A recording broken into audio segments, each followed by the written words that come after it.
Broiler farming ব্যৱসায়টো সঁচাকৈ লাভদায়ক ব্যৱসায় হয়নে? আৰু ব্ৰইলাৰ ফাৰ্মিং ব্যৱসায় যদি আমি কৰোঁ তেতিয়াহ'লে এটা সুন্দৰ এটা পৰিয়াল পোহপালন আমি দিব পাৰিমনে?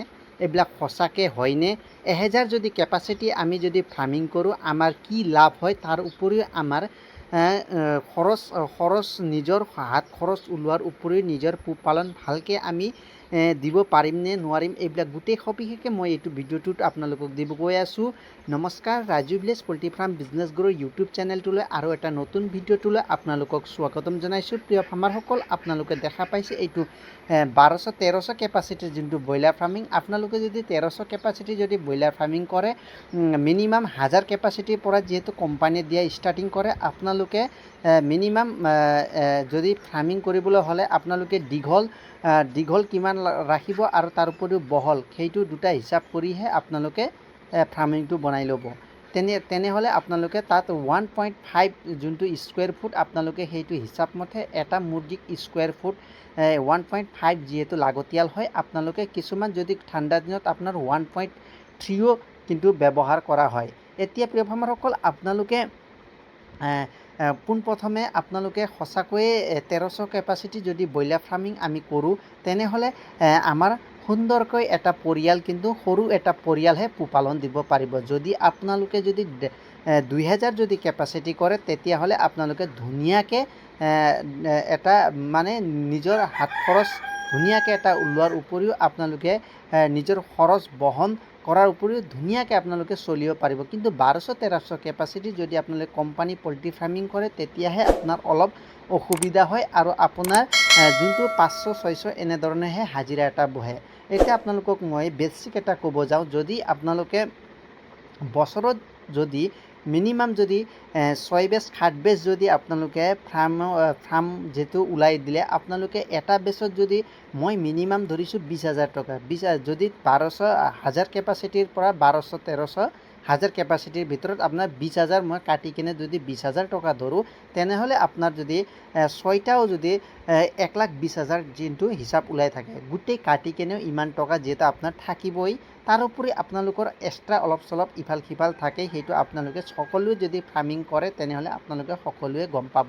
যিসকল নতুন ফাৰ্মাৰসকল তেওঁলোকে প্ৰথম নাজানিব, পিছত তেওঁলোকে নিজৰ এক্সপিৰিয়েঞ্চ যেতিয়া হৈ যাব, তেতিয়া তেওঁলোকে নিজে গম পাব কেনেকৈ এক্সট্ৰা আপোনালোকে মুৰ্গী ভৰাই কেনে ৰিজাল্ট কোম্পানীৰ দিয়াৰ উপৰিও আপোনালোকে নিজৰ ৰিজাল্টো দিব পাৰিব আৰু কোম্পানীৰ পৰাও ভাল টকা এটা ল'ব পাৰিব। তাৰ উপৰিও আপোনালোকে এক্সট্ৰাৰ পৰাও অলপ টকা আপোনালোকে অৰ্জন কৰিব পাৰিব।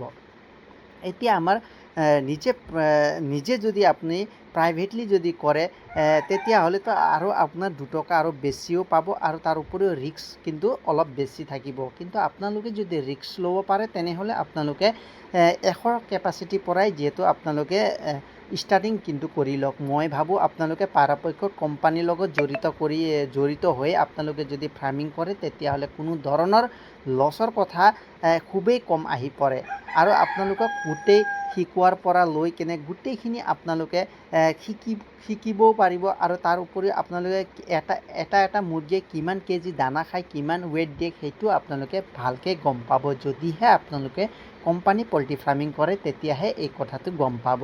এতিয়া আপোনালোকৰ ক'ব গ'লে যদি আপোনালোকে মিনিমাম যদি 6-7টা বেচ যদি আপোনালোকে ধুনীয়াকৈ ওলাই দিয়ে, তাৰ পৰাও ভাল টকা এটা। এতিয়া আমাৰ বহুত ফাৰ্মাৰসকলে কিন্তু মোক ডাইৰেক্টলি কণ্টেক্ট কৰি কৈ আছে, দাদা মানে সঁচাকৈ আমাৰ ব্ৰইলাৰ ফাৰ্মক প্ৰফিটেবল বুলি আপুনি ভাবেনে? এনেদৰে মোক কুৱেশ্যন কৰি আছিলে। তেওঁলোকৰ কাৰণেও যিহেতু এইটো ভিডিঅ' প্ৰফিটেবল হ'ব গৈ আছে, তেওঁলোকৰ কাৰণেও যিহেতু মই কৈছোঁ দাদাসকলক, কিন্তু মই আজি 18 বছৰ ধৰি যিহেতু মই ফাৰ্মিং ছেক্টৰৰ লগতে জড়িত আছোঁ, আপোনালোকক মই কেতিয়াও ঠগিব নাযাওঁ।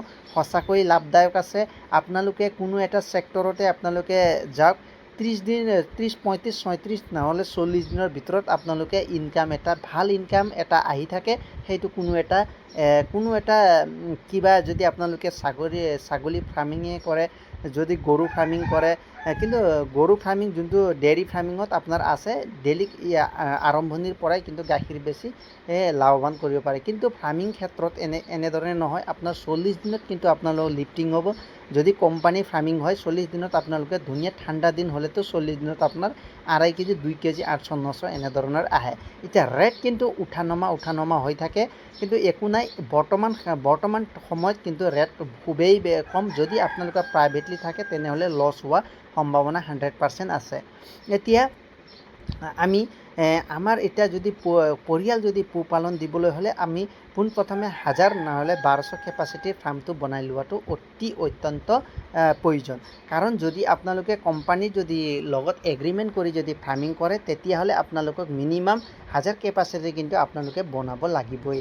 এতিয়া আমাৰ এটা মুৰ্গীয়ে যদি প্ৰাইভেটলি কৰোঁ তেনেহ'লে আপোনাৰ গৰম দিনত কিমান কেজিকৈ দানা খায়? হয় প্ৰিয় ফাৰ্মাৰসকল, এইটো সকলোৰে কুৱেশ্যন।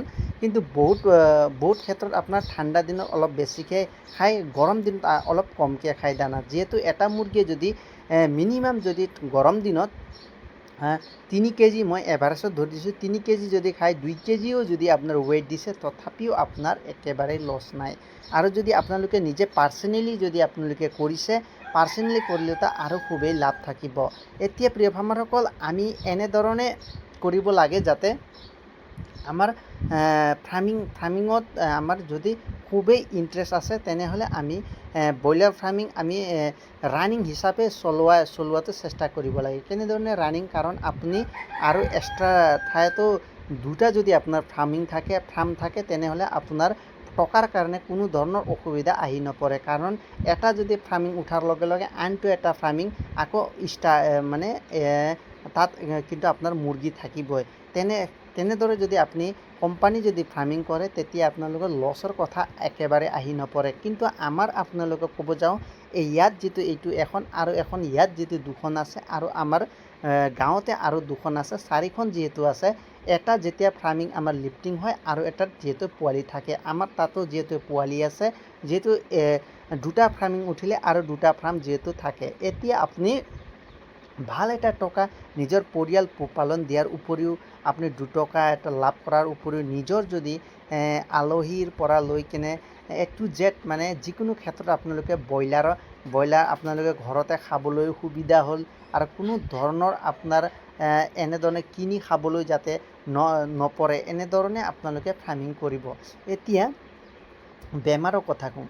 বেমাৰ এতিয়া প্ৰায় এতিয়া গৰম দিনতো যিহেতু CRDৰ দেখা দিয়ে আৰু লুজ মোচন যিবিলাক মুৰ্গীবিলাকে লেট্ৰিনবিলাক একেবাৰে হয় ঢিলা লেট্ৰিন কৰে, তাৰ কাৰণেও আপোনাৰ বডি ৱেইটটো লেছ মাৰে। আৰু তাৰ উপৰিও আপুনি যদি ৱেইটলেছৰ কাৰণে ঔষধ খুৱাই, সময়মতে যদি ঔষধ খুৱায় তেতিয়াহ'লে খুবেই ভাল। যদি আপোনালোকে আৰু প্ৰপাৰলি যদি আপোনালোকে ভেকচিন মাৰে, যোনটো আপোনাৰ এটা ৰাণীকেট, এটা IBD আৰু তাৰ উপৰিও ৰাণীকেট, IBD, লটাছা, এই 3টা যদি আপোনালোকে প্ৰপাৰলি ভেকচিন মাৰে তেতিয়াও এনেধৰণৰ কোনো ধৰণৰ অসুবিধা সেনেধৰণে আহি নপৰে। কিন্তু আমাৰ যেতিয়া ডাঙৰ কিন্তু বেমাৰ লাগে তেতিয়াহে আমাৰ বহুতখিনি লছ হোৱা চান্সেছ থাকে। যেনেদৰে IBD লাগিলে কিন্তু গোটেইখিনি মুৰ্গী চাফা হৈ যায় আৰু ৰাণীকেট বেমাৰো বহুত ডেঞ্জাৰাছ বেমাৰ। সেই দুটা যদি মুৰ্গীক যদি বেমাৰ লাগি যায় তেতিয়াহ'লে আপুনি একেবাৰে মুৰ্গী বাচাব নোৱাৰিব আৰু কোনো ধৰণৰ মেডিচিনে আপুনি ইউজ কৰিলেও আপোনাৰ মুৰ্গীটো বাচাৰ চান্সেছ একেবাৰে 0 হৈ পৰিব। সেইটো বেমাৰটো আৰু এটা আছে ভাইৰেল বেমাৰ, যোনটো ভাইৰেল বেমাৰ আপোনাৰ তৎক্ষণাত লাগে, আপোনাৰ মৰ্টেলিটি আজি 10টা হ'লে লগালগ 20টা 30টা এনেধৰণে বাঢ়ি গৈ কিনে লাষ্টত গৈ গোটেইখিনি মুৰ্গীৰ গোটেই মৰা চান্সেছ বেছি হৈ থাকে। এতিয়া আমি যদি প্ৰিয় ফাৰ্মাৰসকল, আমি এতিয়া কেনেদৰে কৰিব লাগিব? আমি বায়'ছিকিউৰিটি মেইনটেইনটো খুবেই ভাল কৰি ৰাখিব লাগিব। ডেইলি স্প্ৰে কৰিব লাগিব আৰু মুৰ্গীবিলাক চোৱা চিতা কৰিব লাগিব। আৰু তেনেদৰে যদি আমি নকৰোঁ তেতিয়া বহুত লছৰ আমি সন্মুখীন হ'বলগীয়া হ'ব। এতিয়া যদি আমি 1000 কেপাচিটিৰ যদি ব্ৰইলাৰ ফাৰ্মিং কৰোঁ তেতিয়াহ'লে আমাৰ ৰিজাল্ট যদি আমি ভালকৈ দিওঁ তেতিয়াহ'লে আমাৰ 20-30 হাজাৰ টকা ধুনীয়াকৈ যিহেতু এখন ফাৰ্মত থাকিব।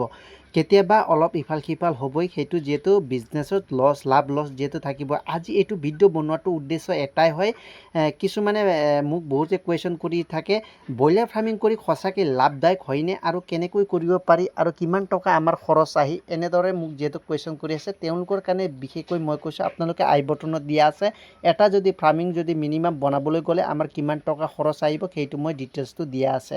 আৰু যিহেতু আমাৰ যদি আপোনালোকে ধুনীয়াকৈ যদি ফাৰ্মিং বনাব আৰু বনোৱাত আপোনালোকে একেবাৰে কনচিয়াছ কৰি নবনাব, আপোনালোকে খৰচ কিন্তু অলপ বেছিকৈ কৰিব, তেতিয়াহ'লে আপুনি পৰাপক্ষত খেৰৰে বনাব। এতিয়া আপোনালোকে ওখ ভেটি বনাব আৰু ওখ ভেটি বনোৱাৰ উপৰিও আপোনালোকে যদি চিমেণ্টৰ খুঁটা দিব পাৰে বহুত ভাল, আৰু লগতে আপোনালোকে যোনটো লাইনৰ যোনটো ইলেক্ট্ৰিক কাম আপোনালোকে ধুনীয়াকৈ কামটো ধুনীয়াকৈ কৰি দিব। এতিয়া প্ৰিয় ফাৰ্মাৰসকল, মই এইখিনিয়ে কৈ যিহেতু মই মোৰ ভিডিঅ'টো সামৰিব বিচাৰিছোঁ। ভিডিঅ'টো ভাল লাগিলে লাইক শ্বেয়াৰ ছাবস্ক্ৰাইব কৰিব আৰু লগতে নিজৰ বন্ধু বান্ধৱীসকলক ভিডিঅ'টো শ্বেয়াৰ কৰিবলৈ একেবাৰে নাপাহৰিব। জয় হিন্দ, জয়